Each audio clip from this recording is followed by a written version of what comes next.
आज हम एक बात बताने वाले हैं। बहुत अच्छी बात है, ज्ञान की बातें हैं।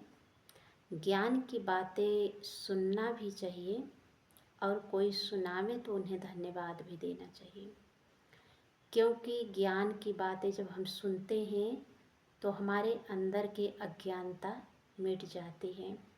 तो हर ज्ञान के बारे में हमें जानने का उत्सुकता होता है। जब हम जान जाते हैं तो हमें बहुत अच्छा भी लगता है। तो यहाँ एक चित्र मिल गया, तस्वीर मिल गया, रखा था कमरे में। तो हमें जितना ज्ञान है उतना हम समझाते हैं, जितना हमने समझा है। तो हम जीवन में भगवान की खोजी करते हैं, भगवान को मानते हैं। तो यहाँ इतने सारे दिखाई दे रहे हैं चित्र, तो क्या ये सारे भगवान ही हैं?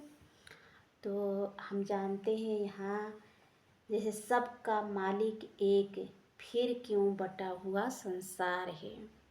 सबका मालिक एक, फिर क्यों बटा हुआ संसार है।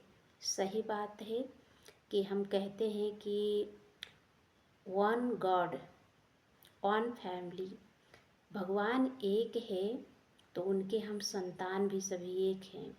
फिर देश जाति क्यों बटा हुआ है और भगवान क्यों अनेक हो गए हैं। घर में कोई पिता अनेक तो नहीं होते हैं, और हम बच्चे, हमारे पिता अनेक हो जाए ऐसे हो नहीं सकता। तो यहाँ हम देखते हैं जैसे साईं बाबा, फिर श्री कृष्ण। अब साईं और शिव एक ही है, तो यहाँ साईं बाबा है, फिर यहाँ प्रजापिता ब्रह्मा है, फिर यहाँ श्री कृष्ण। अब श्री कृष्ण को देखते हैं, मानने वाले कहते हैं श्री कृष्ण भगवान है, लेकिन श्री कृष्ण को योगेश्वर भी कहते हैं और श्री कृष्ण शिव की पूजा करते हैं, आराधना करते हैं। तो ज़रूर शिव उनसे बड़े होंगे। तो यहाँ रामेश्वरम है, राम जी को हम भगवान मानते हैं। फिर दिखाते हैं कि राम जी भी किसकी पूजा की है, शिवलिंग की। जब सीता मैया का हरण हुआ था तो समुद्र पार करते समय शिवलिंग की स्थापना करके और शिव की पूजा करके फिर उन्होंने विजय प्राप्त की।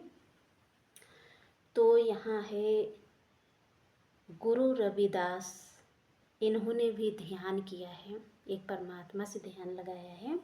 यहाँ क्राइस्ट, गुरु नानक भी कह रहे हैं गॉड इज लाइट, भी गॉड लाइट है। और एक है तो सोमनाथ हम जाते हैं तो वहाँ भी शिव जी का ही दिखाई देता है। ऐसे मुस्लिम है तो वहाँ जब वो नमाज पढ़ते हैं कोई मूर्ति की पूजा नहीं करते हैं, क्या कहते हैं, अल्लाह नूर, अल्लाह माना भगवान, नूर माना निराकार ज्योति है। तो वो भी ध्यान लगाते हैं, काबे के पत्थर ज्योति आकार का होता है। इसी तरह पशुपतिनाथ जो नेपाल में पड़ता है, काठमांडू में, तो पशुपतिनाथ यानी हम पशु जैसे मनुष्य, जब पशु जैसे वृत्ति हो जाती है तब पशु के तन में नहीं, पशु जैसे इंसान के तन में आकर परमात्मा ज्ञान देते हैं, अपना पहचान देते हैं।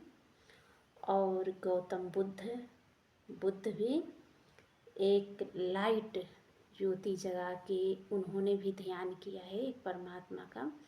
तो इसमें बहुत सारे ज्ञान है, तो हमने शॉर्ट में बता दिया है कि सबका मालिक एक है।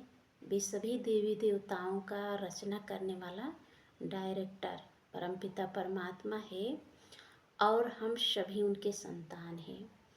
और जो धर्म स्थापक गुरु, ये सब क्या है, भाग्यवान बच्चे हैं जो धर्म का प्रचार किया अथवा परमात्मा की सिरमत पर चले, परमात्मा की उन्होंने संदेश दिया, पर हम फॉलो करने वाले उनको भगवान मान लिए। तो भगवान नहीं है, भाग्यवान बच्चे हैं परमात्मा का। तो ये सभी जो है परमात्मा निराकार ज्योति लाइट है, तो उन्हें हमें ध्यान करना चाहिए। ओम शांति।